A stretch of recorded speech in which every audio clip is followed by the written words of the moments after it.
தந்தை மகன் தூய ஆவியின் பெயராலே ஆமேன். யோபு நூலிலிருந்து வாசகம். அதிகாரம் 36. இறை வார்த்தைகள் 5. இதோ இறைவன் வல்லவர், எவரையும் புறக்கணியார். அவர் வல்லமையும் ஞானமும் கொண்டவர். இது ஆண்டவர் வழங்கும் அருள்வாக்கு. இறைவா, உமக்கு நன்றி. மன்னிக்கின்ற எம் அன்பின் தேவனே, உமக்கு கோடான கோடி நன்றிகள் ஏசப்பா. நன்றி.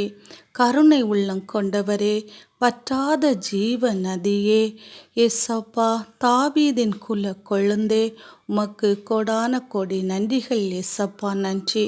உன்னதத்திலிருந்து வரும் வல்லமையால் எங்களை நிரப்புகிறவரே, உமக்கு நன்றி.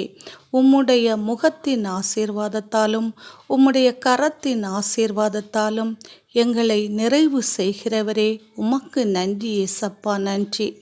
இன்றைய இறை வார்த்தைக்காக உமக்கு நன்றி ஏசப்பா. நன்றி ஏசப்பா.